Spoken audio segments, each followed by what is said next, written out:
My friends, have I got me a story for you? Quite the intimate story. Something that may violate your sense of comfort. Who knows?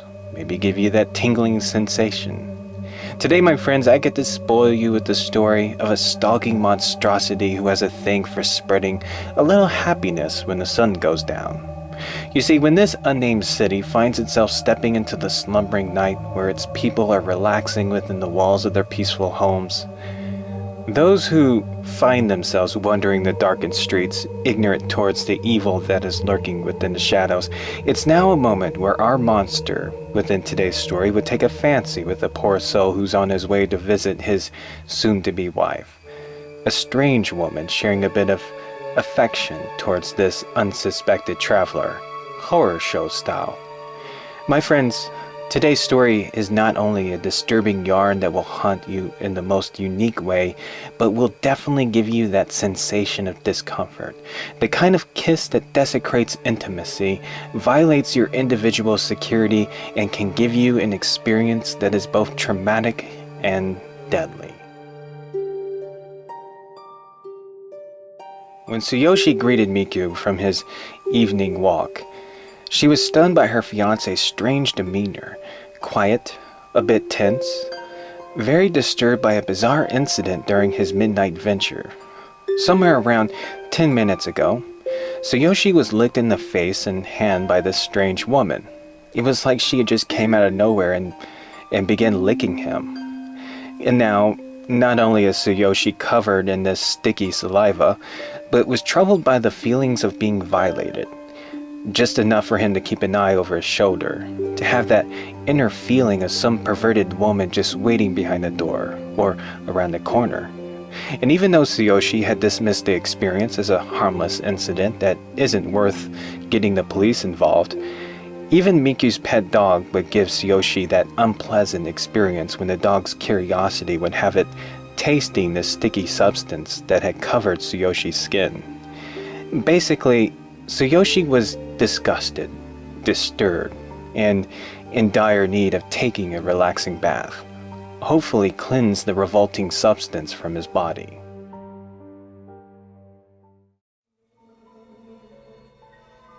It was in the dead of night when Miku was awakened to the sounds of her fiancé moaning with discomfort. A stinging pain, the feeling that he could not breathe, that there was something keeping him away from a peaceful slumber. And as Miku turned on the lights to investigate her husband's strange behavior, what she saw was a horror show that will bring an unforgettable nightmare. Right before Miku was Tsuyoshi, covered with a substance that had spread throughout his body, giving him small boils and rashes, something that was consuming his flesh. And right beside him was her pet dog, who spent its final moments spewing the foamy remains of its poisonous infected saliva.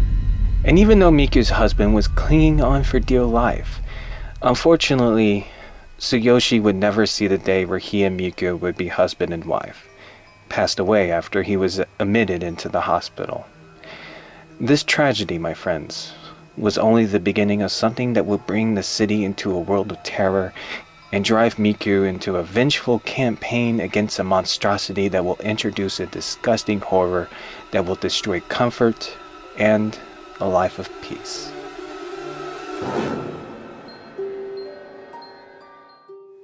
When the city was introduced to the story of a strange woman who was responsible for the death of Tsuyoshi, it was obviously dismissed.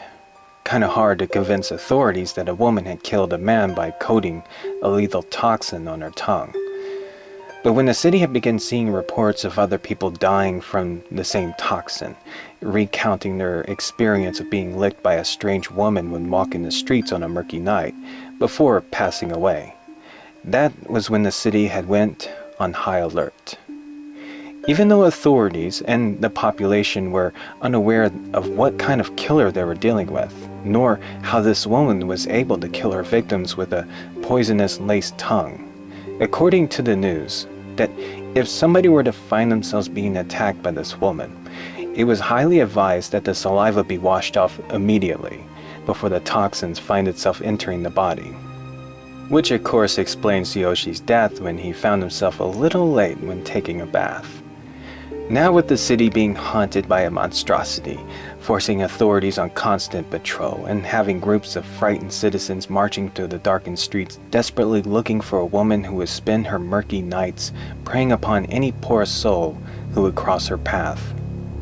But for one troubled citizen who walked among the crowd, wasn't overwhelmed with a dwelling fear, but was driven by a desire for vengeance, a woman whose future was taken away by a murderer, and who would devote her continuous nights on seeing this woman face justice for her disgusting crimes.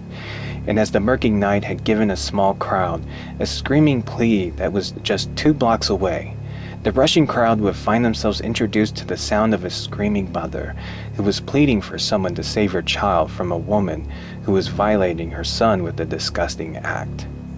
And as the crowd began their pursuit against the laughing woman after she was interrupted from her ritual and dousing the poor child with water, it was within seconds before the furious crowd had lost the woman through the back alleyways of the city. But for Miku, who was determined to bring an end to this horrible madness, her desperate efforts had put her a couple steps ahead of the chase, coming across the fleeing woman just a few streets away from the crowd, and with Miku only a few feet away from grabbing this woman.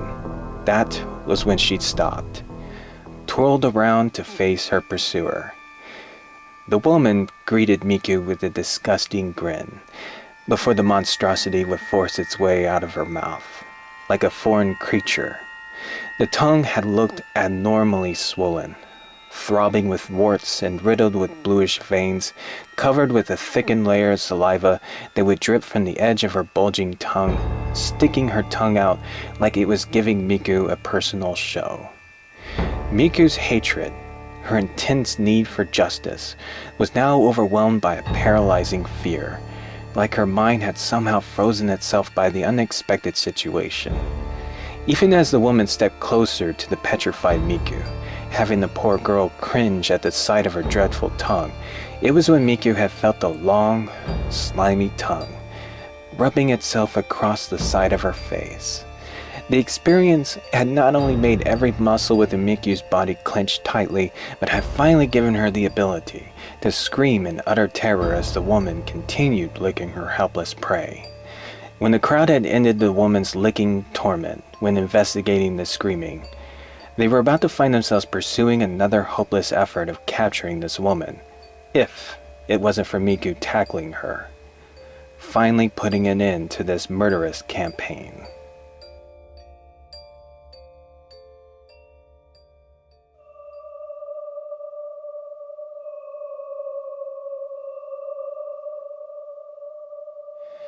The Licking Woman was a mystery that had shocked all of Japan in more ways than one.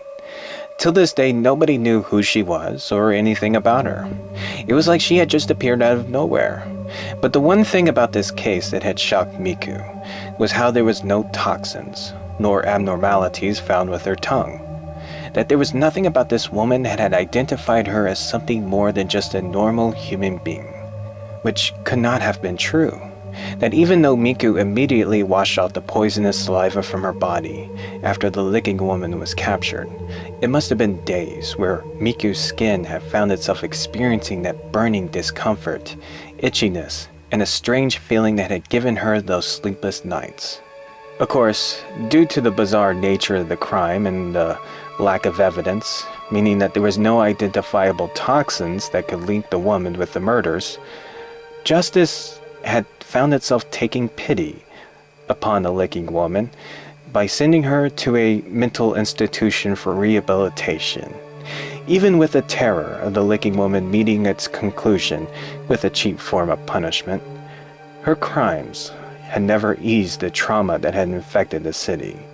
People who would panic when being licked by their pets, lovers who would deprive themselves from their romantic kiss, marriages being on the verge of collapse because of their fear of intimacy.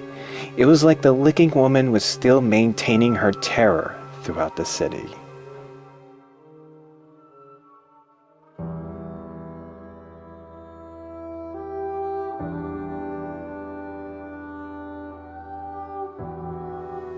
It must have been years later, a time when the city had roughly moved on from the licking woman incident. Well, all besides one, of course. Since then, Miko had normally wasted her dreary nights at the local bar, trying to find an alternative method of relieving herself from both the trauma of being licked and the loss of her beloved fiancé, but most of all, the fact that there was no justice for what was done. That woman, no, that monster isn't someone who was mentally suffering, but a murderous freak who knew exactly what she was doing. Even though she was probably suffering in some padded cell, the fact is justice for Miku had came cheap. But it was on one of her sorrowful nights. Miku would finally come across an opportunity to overcome her dwelling sadness when meeting another trauma victim. She was a woman who went by the name of Nagaoka, someone who does lab work for the local university and who's taken pride from having a full recovery from her traumatic experience. But when Nagaoka would mention the shocking news, how the licking woman had recently went through a full recovery and was released back into the public again before mysteriously disappearing, that was when Miku knew. Somehow, the licking woman had fooled the doctors. Fooled everybody because of how they were dealing with something that they did not understand. And now, it was going to happen all over again. More people were going to die. Which is why Miku is now determined to find this woman and serve out her own form of justice. But when Nagaoka would listen to Miku's wondering ideas of finding a way to kill this woman without the risk of going to jail, that was when Nagaoka had proposed an outrageous idea that just might work. Potassium cyanide. If it were to be digested, the chemical would mix itself with the stomach acids and release a cyanide gas that will automatically kill. But if you rub it on your skin, well, even though potassium cyanide is lethal, you should be fine, especially if it's being licked off by someone else. And even though potassium cyanide may be fatal and extremely difficult to find, thankfully it should not be hard for Nagaoka to grab a bottle from the university.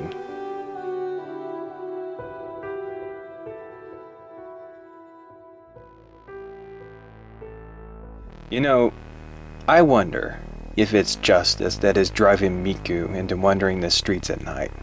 A selfless act of nobility of sparing the people from enduring another traumatic torment. But seeing her clutching that small bottle of potassium cyanide, is it vengeance that compels her into wandering these streets? An eye for an eye, right?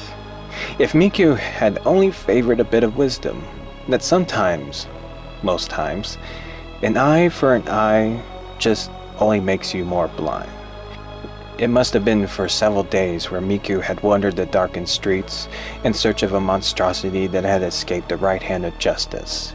Following the day after the woman's release and disappearance, 5 people had already been reported of being attacked by the licking woman.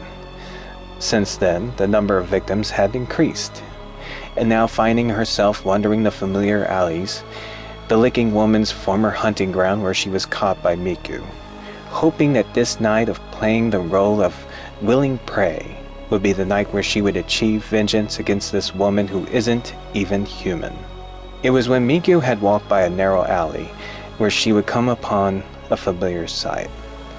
There she was, in the flesh, the woman who had killed Miku's fiancé, and as the licking woman shared a sinister expression of glee towards a reunion with an old friend, also giving Miku a warm welcoming with a slimy tongue that forced its way out of her mouth, just anticipating to rub itself all over the soft flesh of its courageous victim. But before the licking woman would perform her disgusting ritual, there was something about Miku that she found to be special, which is why the woman would give Miku an unexpected kiss, a little tongue that had made her flinch from the rancid taste, distracting the disgusting woman as she would coat her arm with a layer of potassium cyanide. And as the woman began sliding her tongue from Miku's neck and slowly working her way down to the arm, giving Miku that horrendous, slimy experience, a familiar tickling sensation that had traumatized the city from a life of everyday normality. It was a tingling horror that had come to a sudden stop, an indicator that the potassium cyanide had begun introducing itself to the woman's digestive system and began its vile work of granting this monster a violent death. And as our licking woman began her convulsions, writhing and twitching as she would fill the alleyway with her muffled screaming, it was a dreadful scene. It had given Miku the reality of her vengeful fantasy, something that she was obviously unprepared for, as she would see this bubbling foam spewing from the woman's mouth. But what Miku did not expect was that seconds before the woman had succumbed to the poison, she would desperately rip out her tongue, like it was an oversized parasite that had been pulled from her foamy mouth.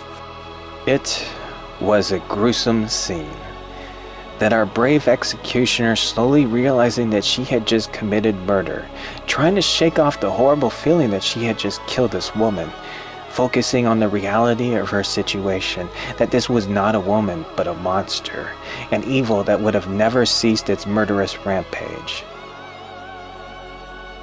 As I said before, my friends, sometimes vengeance can make us blind, make us ignorant towards the true horrors that are yet to come. Even with the woman being lifeless, the tongue had still twitched and moved. And as Miku's reluctant curiosity had her taking a closer look upon this morbid discovery, that was when she would be greeted by another slimy kiss, as the tongue threw itself on the ground and tried forcing its way into her mouth. Spitting out the disgusting thing, Miku was both overwhelmed by the possibility of digesting potassium cyanide and the rancid taste that had forced her into a regurgitating panic, desperately trying to cleanse her mouth with a bottle of water as Miku continued her involuntary reaction from the slimy kiss. After regaining her composure, the last thing Miku remembered that night was how the tongue maintained its bizarre movement of bouncing around like a fish out of water, slowly trying to make its way towards Miku for another kiss. Now, you would have thought that Japan being free from a disgusting monster would have eased Miku's dwelling trauma, have her begin the journey towards a full recovery. But it didn't. In fact, the incident had given Miku an experience that was far worse than the fear of the streets being haunted by a licking woman, far more uncomfortable than the burning, tingling sensation that had riddled her body. When the police had found the woman's dead body, that was all they found, was just a body and no tongue. That tongue was not normal. There was something about that tongue that had made this story far more interesting. But here was what had given Miku those sleepless nights. On that night, when she was looking over the licking woman's dead body, it was the spilled contents from her handbag, lipstick, and a familiar pair of spectacles. After the incident, Miku had tried calling Nagaoka several times, but her number was in no longer use. Miku had even tried searching the university that Nagaoka worked at, but had found out that there was no woman named Nagaoka who had ever worked there. Of course, there was an incident of someone stealing a bottle of potassium cyanide. It was like she had never existed, which begs the haunting questions. Who was she? Why would this Nagaoka help Miku on killing the licking woman? Could Nagaoka have been the licking woman this entire time? It doesn't make sense. Given Miku potassium cyanide, that would be suicide. Then again, could there be more to this reign of terror than what Miku already knows?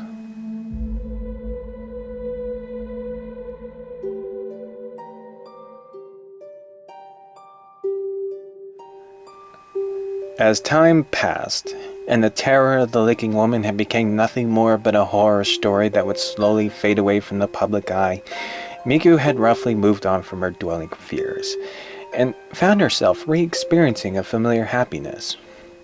His name was Yuki, handsome, kind, a dog lover, someone who was very much like Tsuyoshi. And as Miku would spend her following days with Yuki, it was a growing romance that had Miku forgetting the horrible nightmare of the licking woman and easily move on with her life. Once again, Miku was happy, truly happy.